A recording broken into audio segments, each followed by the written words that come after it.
नमस्कार दोस्तों, आज के इस वीडियो में मैं सूडो फर्स्ट ऑर्डर रिएक्शंस को डिस्कस कर रहा हूं कि सूडो फर्स्ट ऑर्डर रिएक्शंस क्या होती हैं और किन रिएक्शंस को सूडो फर्स्ट ऑर्डर कहते हैं। ठीक, ऐसे रिएक्शंस जो दिखने में सेकंड ऑर्डर होती है लेकिन उनके काइनेटिक्स को अगर स्टडी करें तो they follow first order kinetics. Clear? जैसे एक एग्जांपल में ले रहा हूं, that is C12H22O11, it is sucrose.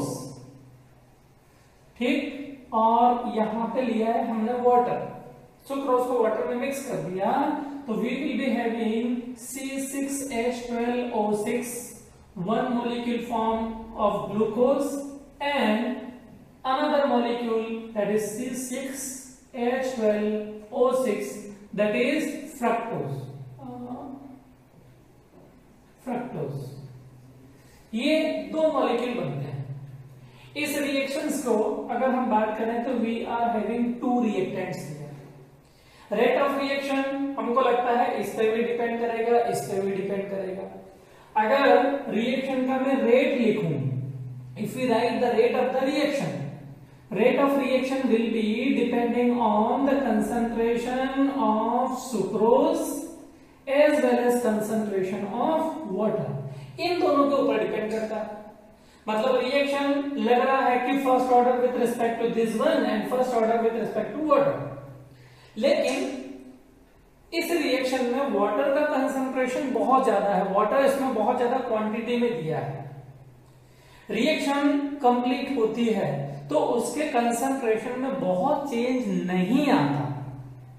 That's why the rate depends only on the concentration of sucrose. और इस वे में अगर मैं लिखूं तो यही reaction rate will be equals to k concentration of C12H22O11 बन जाता। मतलब पहले ये रिएक्शन सेकंड ऑर्डर का है लेकिन वाटर का कंसंट्रेशन ज्यादा है, उसमें बहुत ज्यादा चेंज नहीं आएगा, इसलिए इस पर्टिकुलर रिएक्शन में अब rate of reaction depends only on the concentration of sucrose. इसलिए इस रिएक्शन को हम बोलते हैं first order kinetics, pseudo first order reaction. अब इसमें अगर मान लीजिए मैं इस के को बात करूं तो थोड़ा सा यहां पे भी के है और यहां पे भी के है। इन दोनों को डिस्टिंग्विश करने के लिए मैं यहां पे के डैश बना लेता हूं। क्या बना लेता हूं? के डैश। और यहां इस रिएक्शन में लिख देते हैं के विल बी इक्वल्स टू के dash into concentration of water, concentration of water. और वाटर का कंसंट्रेशन 298 केल्विन पे कितना होता है? That is 1000 gram divided by 18, that is 55.5 ग्राम पर मोल, दैट इज पर मोल। मतलब 298 केल्विन पे वाटर का कंसंट्रेशन हम कितना ले लेते हैं? 55.5। तो ये जो रिएक्शन है फर्स्ट ऑर्डर काइनेटिक्स तो दे रहा है लेकिन स्पेशल कंडीशन में।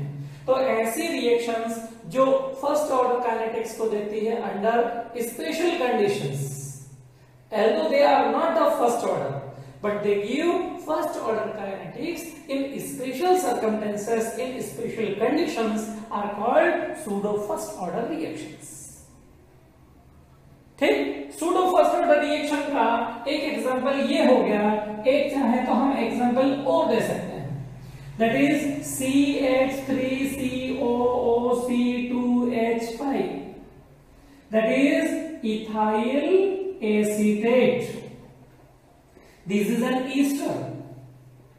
इस ईस्टर का जब हाइड्रोलिसिस किया जाता है तो that will be producing CH3COOH, that is one is acetic acid and another is C2H5OH, that is ethanol. इन दोनों का जो हाइड्रोलिसिस होता है अगर इसमें भी देखें तो rate of reaction depends on the concentration of this and this, but water is in excess, so the rate of reaction will be equals to the concentration of acetic ethyl acetate पे depend करेगा? Concentration of ethyl acetic, concentration of Easter.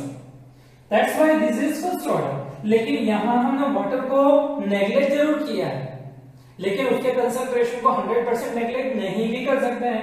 तो यहां मैं क्या लिखूंगा? K will be equals to K dash concentration of H2O। ये जो rate constant होता है, ये दूसरा रेट कांस्टेंट है, उसमें वाटर का कंसंट्रेशन मल्टीप्लिकेशन होता है, तो you will be getting rate constant K। This is about the pseudo first order reaction. और सूडो फर्स्ट ऑर्डर रिएक्शंस की अगर हम बात करें तो आपकी एनसीईआरटी टेक्स्ट बुक में एक न्यूमेरिकल भी दिया हुआ है, that is hydrolysis of methyl acetate in aqueous solution has been studied by titrating with liberated acetic acid against sodium hydroxide. The concentration of ester at different time is given below. Concentration उसका अलग-अलग time पे दिया है।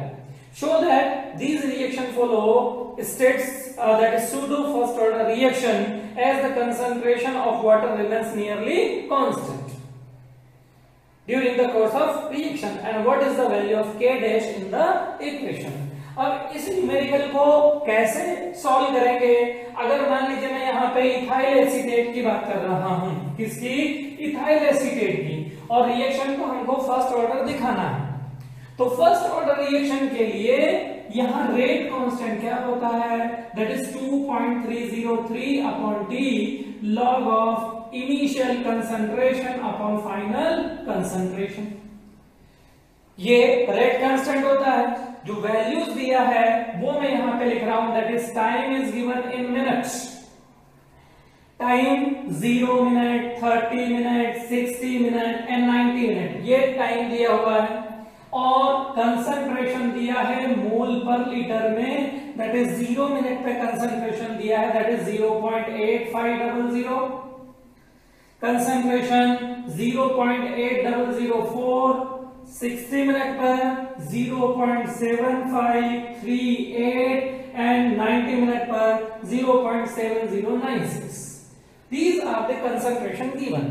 और हमें बोला है कि we have to show this reaction is of first order। First order कैसे रिप्रेजेंट करेंगे? आप अलग अलग टाइम पे रेट कांस्टेंट निकालेंगे, अलग अलग टाइम पे रेट कांस्टेंट। अगर रेट कांस्टेंट की वैल्यू नियरली सेम आती है, मतलब आपका जो रिएक्शन है वो फर्स्ट ऑर्डर का रिएक्शन है। कैसे? सी मैं 30 मिनट की बात करता हूं, टाइम कितना ले रहा हूं? 30 मिनट। 30 मिनट पे रेट कांस्टेंट कितना? That is 2.303 upon t. T is our 30 minute. Clear? Log of initial concentration क्या होगा? जो 0 मिनट पे जो कंसंट्रेशन है that will be our initial, means the value is 0.8500 divided by concentration of the reactant at 30 minute. 30 minute पे reactant का concentration that is 0.8004। और अगर इसकी वैल्यू को सॉल्व करते हैं, the final answer comes as that is 2.00 into 10 to the power -3 minute inverse. This is the rate constant. अगर मान लीजिए same at 60 minutes if define rate constant के 2.303 upon time 60 मिनट का मैं ले रहा हूं, तो time we are taking 60 minutes। log of initial concentration that is also 0.8500, क्योंकि 0 टाइम का concentration will be the initial one. 60 minute पे कंसंट्रेशन कितना है? That is 0.7538। इसको भी जब हम सॉल्व करते हैं, the final answer comes as 10 to the power -3 minute inverse.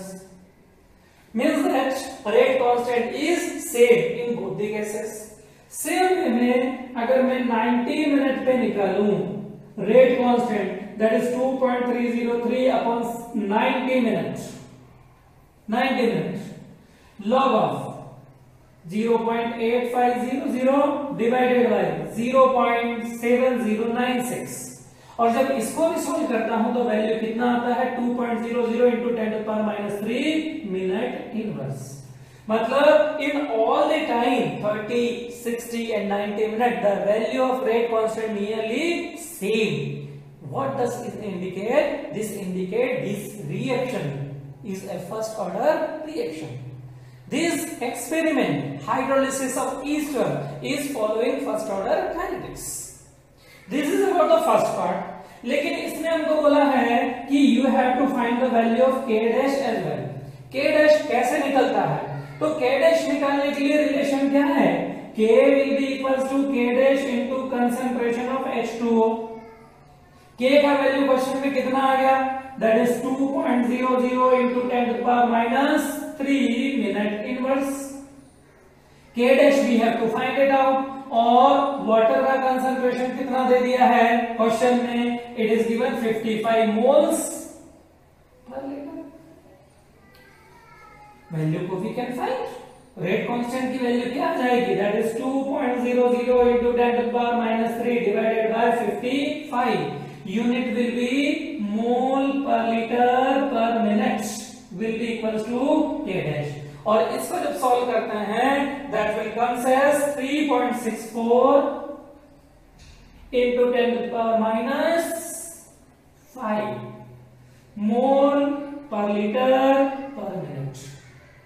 That will be equals to K dash of the reaction.